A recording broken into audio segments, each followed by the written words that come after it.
another one that I had watched. Okay, it left me kind of like, in a way, hanging. But then I had to really think about the message of the movie, I guess. And I think it started to be like a better understanding to me. This movie had like,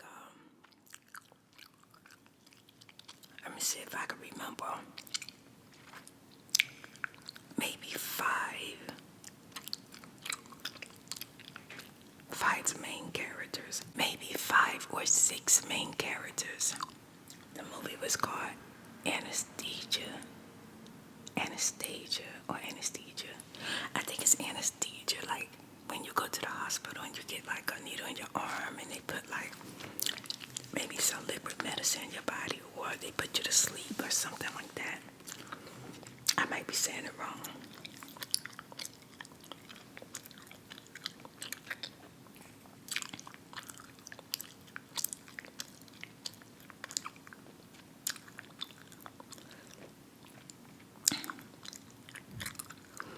Now, one of the reasons why I started watching the movie, because I felt like it was going to be spiritual, like.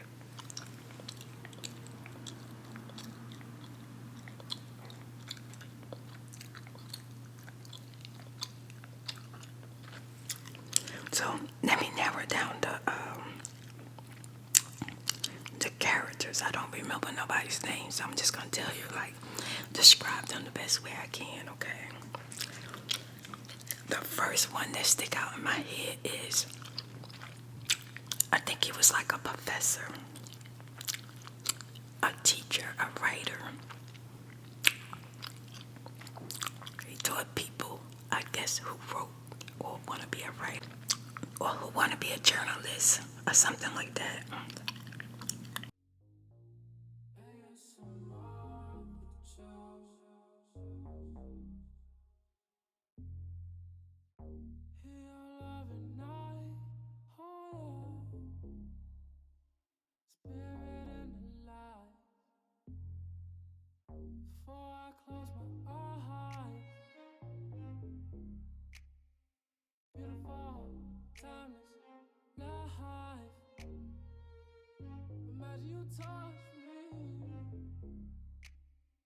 Tingles to my spine. You help me feel. So today I'm going to use Nabby. I normally use the Pro LA Girl Concealer since I bought it, but they basically do the same thing. There's really no difference. If I'm not mistaken, it could be the same formula.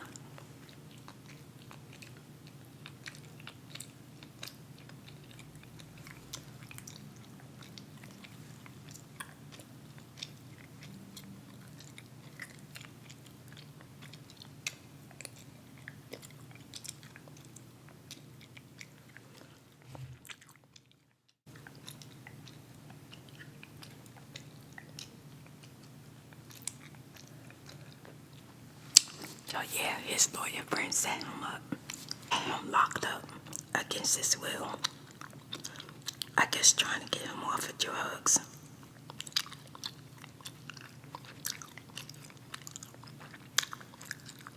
And the doctor told him, look, we only could get him clean, but so much, you know. We can't hold him but so long. And you're going to end up back out there stealing and thieving to get his drugs.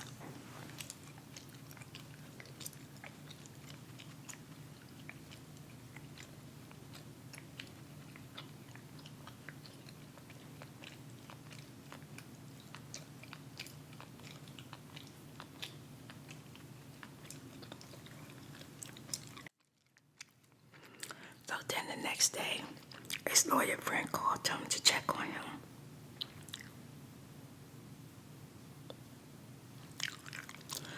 To see how you doing. He called him on the phone. He was like, hey man, how you doing? And he got sarcastic and told him that he was on I think he said he was either on a cruise or he was on a luxury boat or something.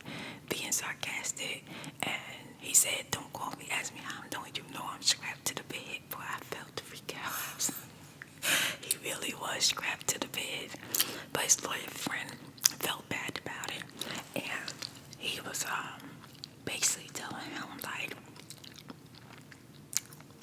you know, he gonna call and check on him, see how you doing and stuff like that. But then his lawyer friend kind of like got caught up in like hit the court, and he was on a meeting with a woman. He had like a professional meeting with another lawyer. Like the prosecutor, I'ma say it like that. And they were supposed to be having a meeting talking about a case that they was going to court about. And next scene, the prosecutor grabbed him in the elevator, started kissing him, and next thing I know, he was doing the prosecutor like he was having sex.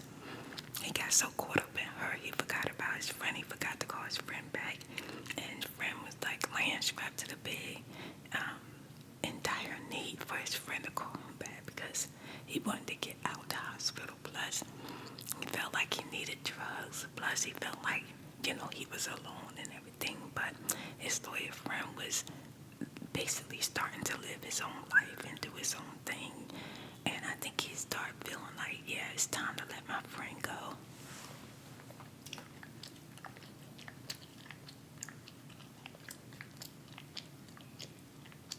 So this nurse came to check on him, and she asked him why he keep ending up in there, why he keep causing himself to be strapped down and in the hospital trying to get clean.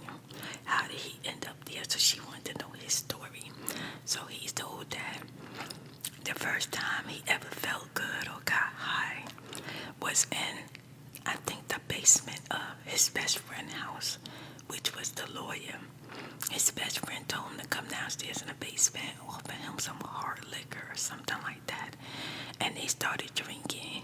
He said, yeah, my best friend became and we went on from there. My best friend ended up going to college and becoming a lawyer, and I continue on. So both of them was drinking, but he had gotten into an argument with his best friend at one point in the show, and he told his best friend basically he wouldn't be who he was if it wasn't for him. So his best friend felt guilty, and I think his best friend knew that. He felt guilty because he was the one who used to get him drunk and offer him the drink in his house.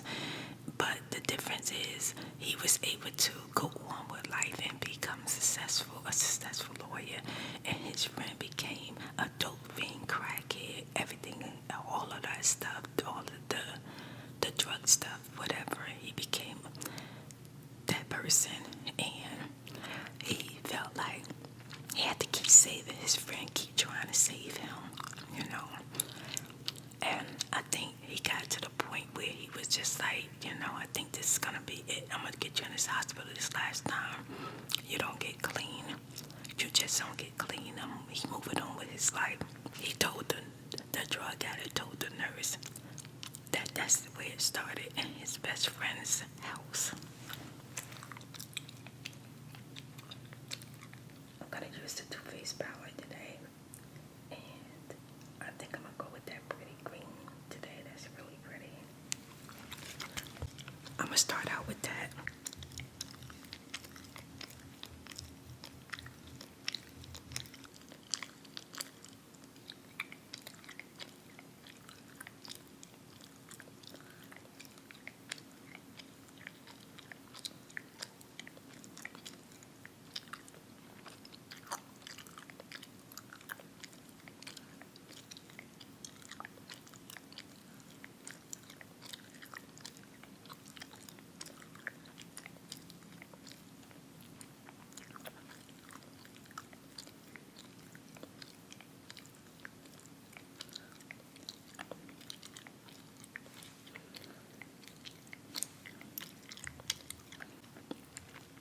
Now let's talk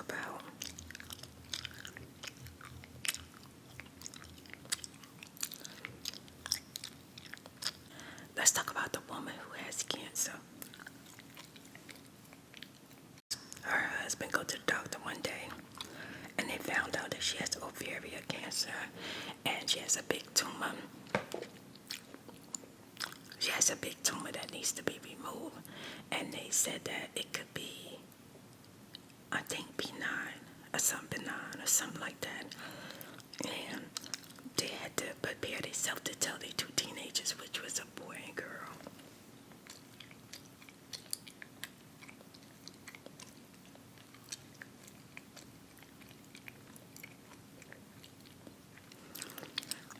They were so sad because they felt like this wasn't going to be a good outcome. They weren't like, they was really nervous about it. So they decided to tell their children. They came home one night to tell their children, but she was so upset that the neighbor came to her and told her that both her kids was on the roof getting high every night. So she was upset about that, and she told them that she wanted them to stop smoking, stop getting high and stuff like that. And then finally, she told them that she had cancer and or had a tumor, and that it could be cancer, something like that. And they started to talk as a family, and of course the young girl started crying and stuff like that, and they was worried about their mom. So she went to the hospital the next day to get prepared for this surgery, and the father told both the kids he wanted them to be there, but the boy, he wasn't home.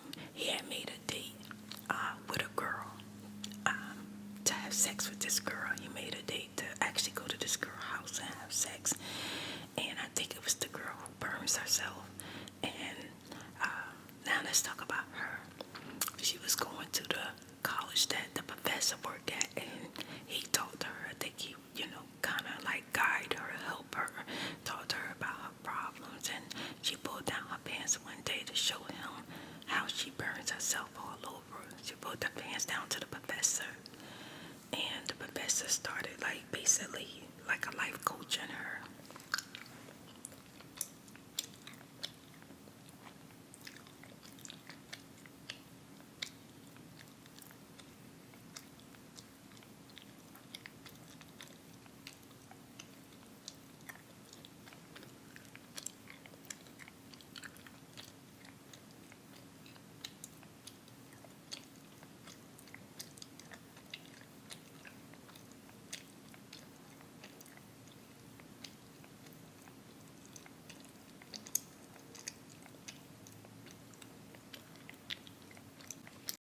So when they got home, so they went and they had the woman went to surgery and everything. When she got home, her and the husband got home from surgery, and they found out the boy wasn't there. The husband went berserk, but the mother asked the daughter where he was at, and the daughter told him that he went to go lose his virginity. The mother got real happy, and she convinced the father not to be so upset with him.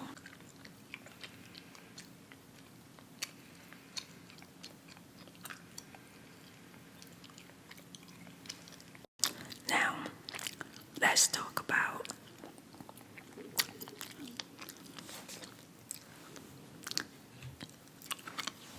let's go back to the trunk.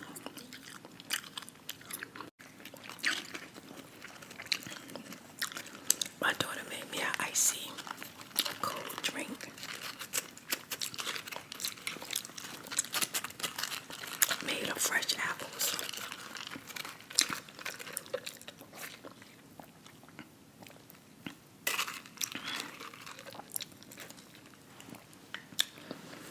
That's right on time. That'll keep my stomach from growling. Now, this lady will go to her kids' school. She'll wait in line for them to get out. All the cars are parked. And then you always got that one mother who's outside her car.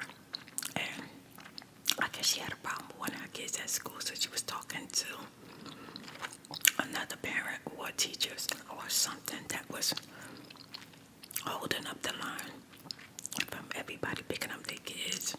So he was very frustrated with her and very impatient. She just wanted her freaking kids, and she wanted to get out of there. So she got into the argument with the lady. The lady came up to her window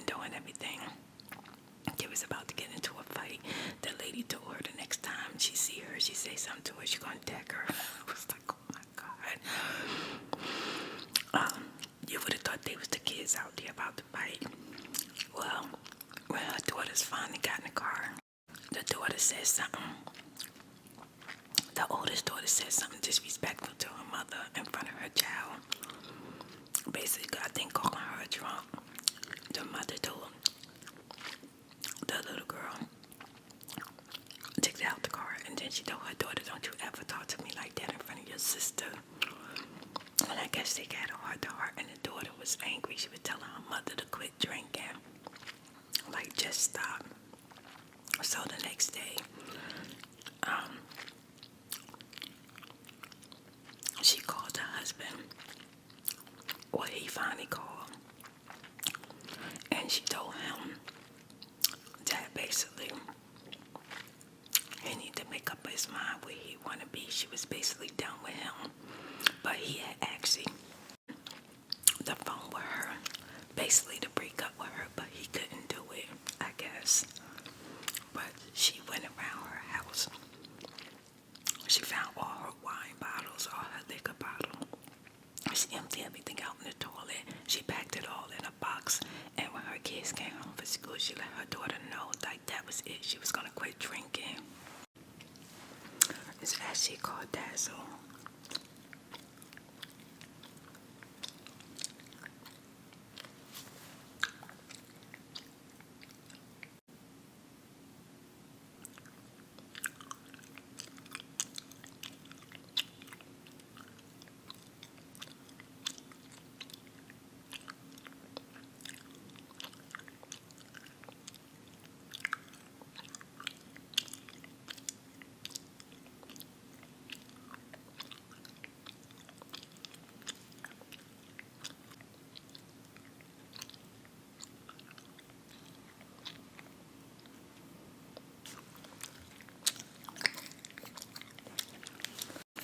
Cold drink made of fresh apples.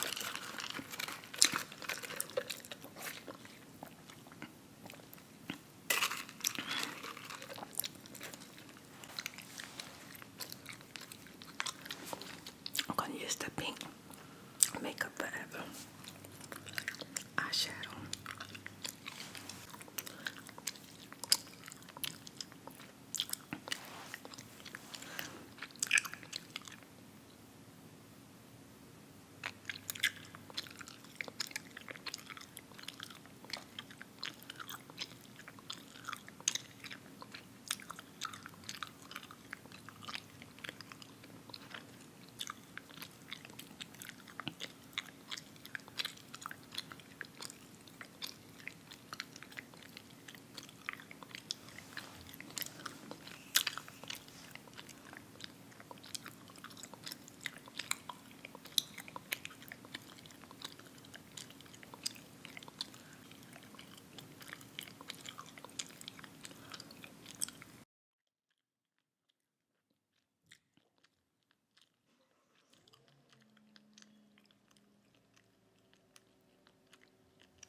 foundation, and then I'm gonna come back to the eyes. So I'm gonna be using my everyday Tarte right now. This is what I've been using for a couple of months. I normally don't use my sponge, but I'm gonna use it today.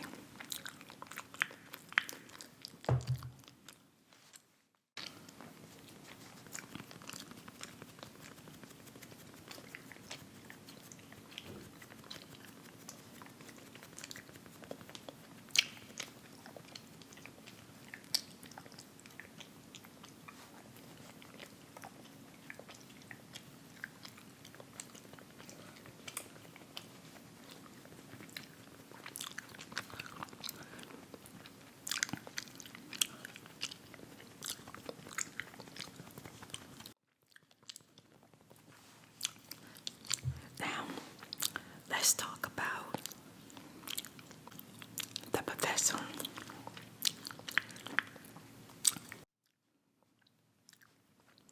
So one night, the professor got off work late, and he stopped at the store that he always go to get the flowers. When he got there, it was pretty busy that night. So while he was in the store, he had told the guy that he always get the flowers, the hydrangeas. I think he said hydrangeas. Hydrangeas. I think he always bought hydrangeas. He had told him, I had never told you my name, but tonight I'm going to tell you his name. I'm going to tell you my name. So he told the guy his name. And I think he said, in all these years I lived here, I never told you my name. He shook his to get the flowers, and he going to go in the store and grab some things to add it to the bill.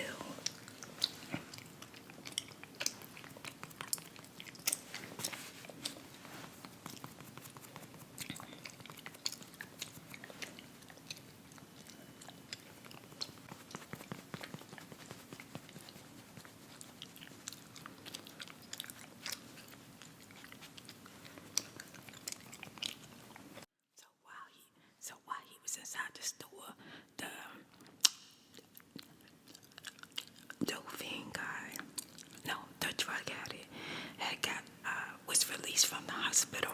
He never heard nothing from his best friend. He kept calling him and everything when he got out.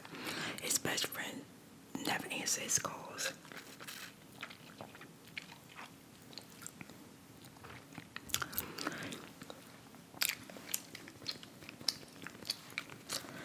I believe his best friend stopped taking his calls.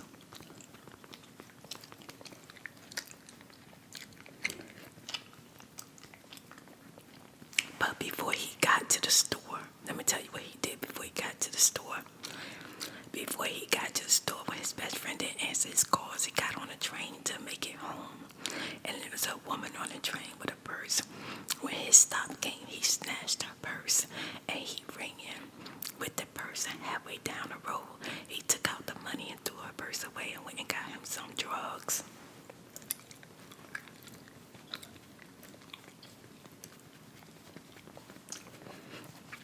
I'm thinking that the best friend felt like it was no hope for him. It's no point in keep trying to save him.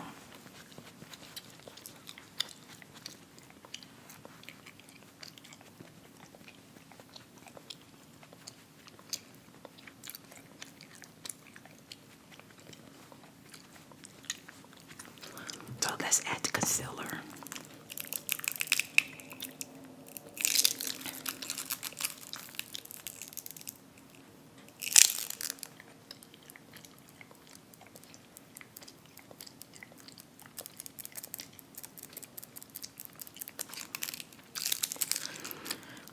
And then after he got his drugs, he was hungry. They had no more money left, so he was inside the store, the same store the professor was in.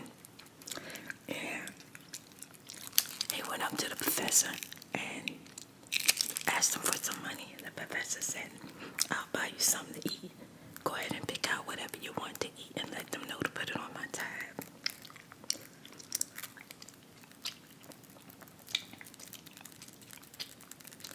And the professor told him, whenever I see you, whenever you're hungry, I'll feed you. So the professor been feeding him for years. Like, he knew the guy. He knew the dope thing.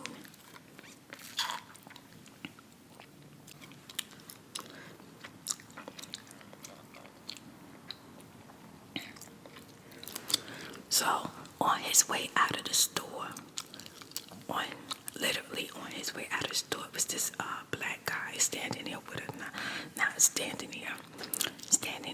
black guy standing there, asked him for 50 cents. He told him he ain't had 50 cents.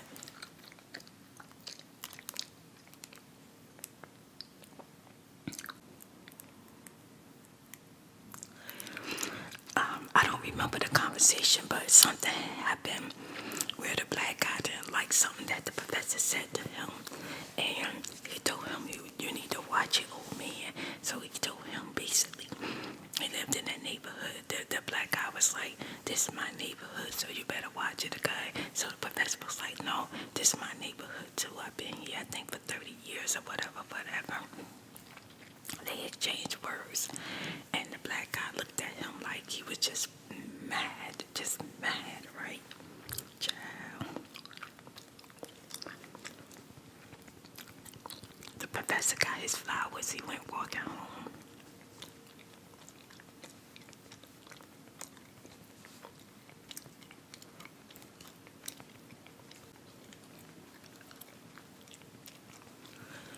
He went walking home, right? And by the time he got home,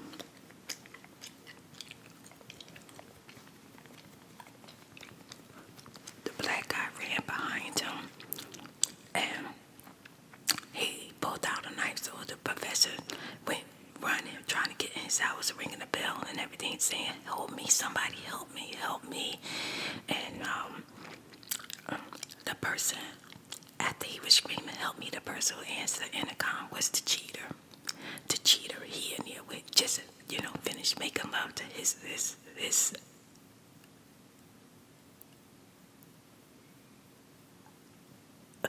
woman that he's supposed to leave his wife for. And he buzzed the lady, he buzzed him in. And the cheater went running downstairs because the man was screaming for help.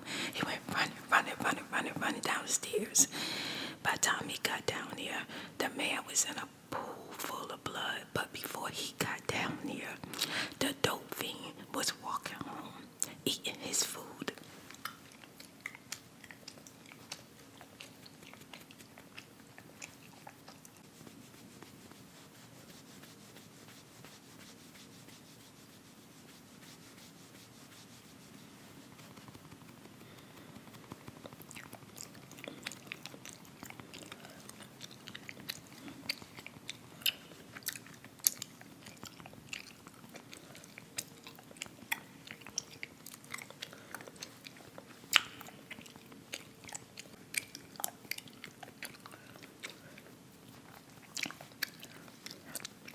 The drug addict saw the man on top of the man stabbing him. He stabbed him twice, like in his stomach, I think his heart. Then jumped on his back and he was just stabbing him. And the dope fiend saw it, and he went running up the stairs to help the man. And he jumped on top of the black man, trying to get him off of the professor.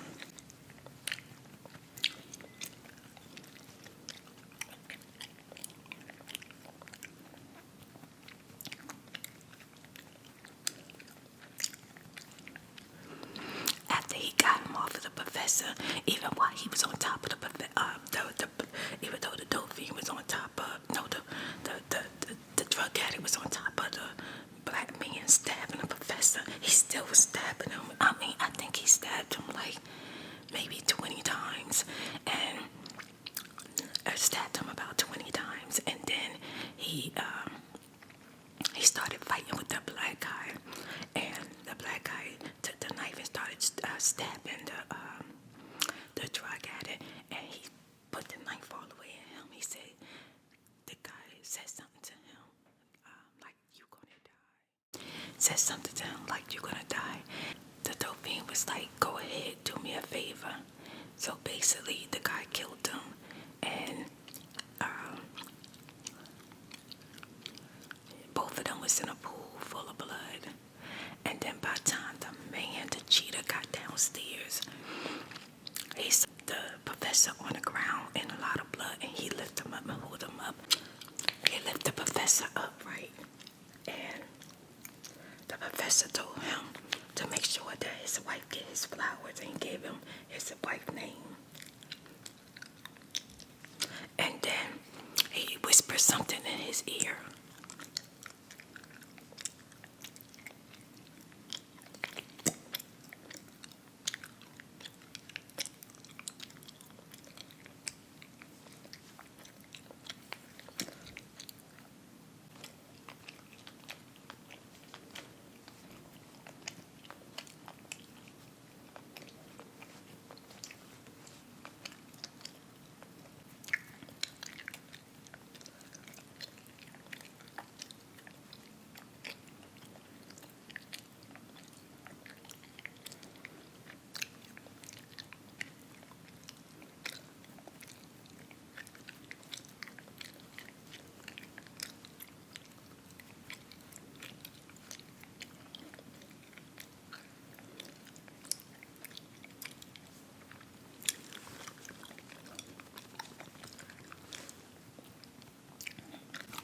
I'm gonna put on my setting powder.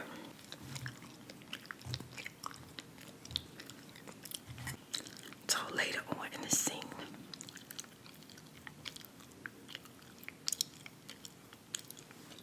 they showed the professor in the hospital hooked up to anesthesia, I guess.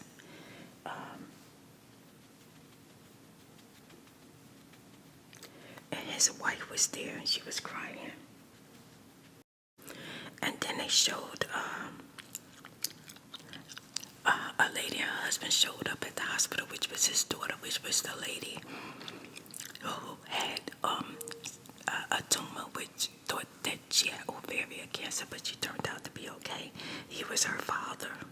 So she showed up at the hospital, and her two kids that kept getting high on the roof was his grandchildren. And the boy that lost his virginity to the girl that burned herself, which was the professor's student.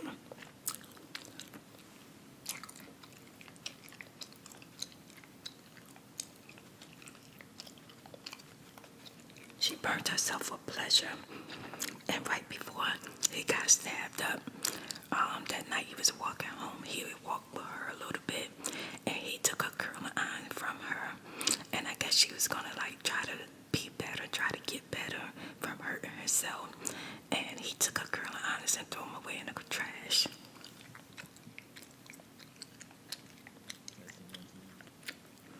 She didn't want to give it up. She was holding on to them curling irons real tight because that was her pleasure. But she gave it to him.